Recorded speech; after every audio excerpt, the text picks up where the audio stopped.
Oh, what a shame. We just lost the floaty. It'll be back, though.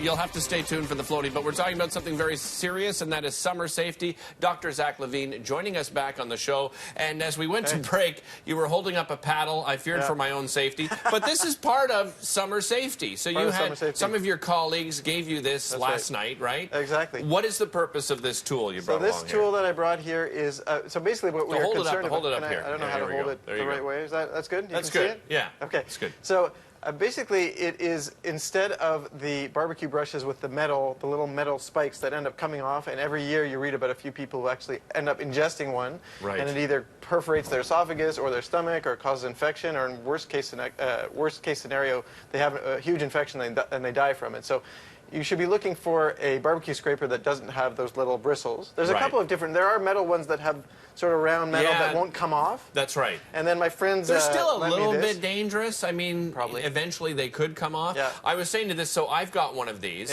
and I've got a couple of opinions on it. First of all, they work well once you get the grooves of your barbecue. So you have to be patient and wait for it. And of course, if you need to get in between, you can use the corner on that, right? And I hear some come pre-grooved. Is that correct? Yeah, some I do. Don't actually have one of these. It's hard to find them. Yeah. I haven't seen them in many places, but some do come pre. But you know, safety first. I mean, let's be honest. The message is don't ingest sharp pieces of metal. Yeah. There you go. If any other piece of advice you take, that's it right there. Let's talk some other summer safety, because it is a great opportunity to get outside and be active. Absolutely. Protection being a big thing. We talk about this quite often on the show, protecting yourself against the sun. Yeah, so sun protection, one of the other things so I saw my Emerge Doc friends last night, and they're like, oh, you have to talk about bike safety, and you have to talk about, what are you talking about? Anyway, so they said protect your heads, or remember, because, of course. For example, today I'm going to see a number of people who are in bike accidents.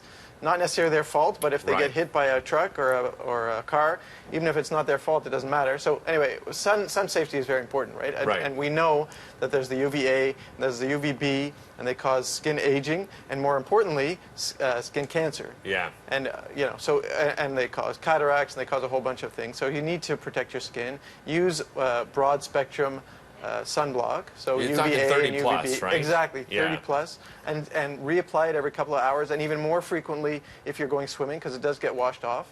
There's ones that are supposedly water resistant and good for sports, but whatever, just reapply it regularly. Yeah, 100%. And even better, if you're, get in the shade, wear a hat, wear clothing that protects you. If you really want a tan, you can use the creams or lotions or sprays. That's actually a safe tan, because it just sort of stains your skin, but not dangerously. You're a little orange, but you know, you might be. It's a little safer. I can't speak to which product is better, but yeah. And you could be president of the United States, as my producer just mentioned in my ear. Absolutely. Want to mention too, biking, cycling, helmet, safety, and just being aware out there on the roads. I know we have a great cycling here in Montreal, but especially in busy areas, you're the one that's going to get hurt. So it doesn't matter if it's not your fault. I always tell that to my kids and to other people. Pay attention. It doesn't matter if it's your fault. If you're a pedestrian or you're a cyclist, if it's someone else's fault, it doesn't matter, because you're the light person. You're the person who's unprotected. So yeah, definitely, a beautiful day like today, it's awesome. Everyone's going to be out there biking, for sure.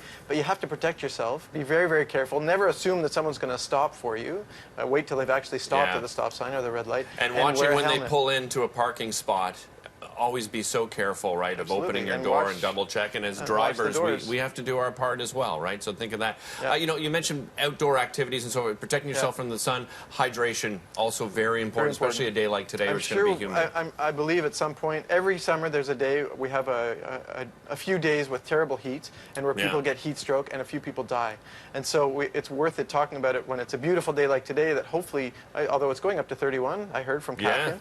So, hydrate yourself, stay in the shade if you have air conditioning, and especially if you happen to be very old, or if you have a very young child. These are the people that are more at risk. And if you have chronic illnesses and you're on specific medications, then you're at more risk as well of heat stroke and heat illness. And check in with your elderly neighbors. Absolutely, honestly, check in, and if you have family members as well that are elderly, check in with them, make sure they're okay. Insect bites are something we don't talk about very often. Let's run by that. So insect bites and Hymenoptera stings, right? So insect bites being, the most common being mosquitoes, for sure.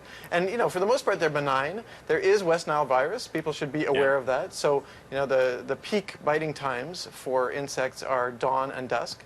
So Okay. just be aware of it. Don't leave water sitting around, because that's where mosquitoes like to multiply. And then Hymenoptera are things like ants, wasps, bees. Those are the ones. Some people, again, usually just painful, but some people are allergic. Yeah, some people have a bad reaction. Yeah, some people are like anaphylactic reaction and can die from it. Even if not, it can cause you a lot of pain and discomfort. Sometimes, especially spider bites, sometimes people come in thinking they have a big skin infection, because you can have a skin reaction that's, at least 5 centimeters big, red and raised. I had one 2 years ago on my neck, and I had trouble swallowing. I thought I was going to have to go to emergency, and eventually calmed down. Yeah. Great People advice. come in for it. Yeah, you should come in for it if you have any concerns. I didn't. Don't listen to my advice. I just put ice on it. As usual, so much information from Dr. Zach. Visit the section on our website, our blog section, to find out more information and more safety tips. We'll be back with more right after this. Thanks so much, Dr. Zach. Thank you. See you, man.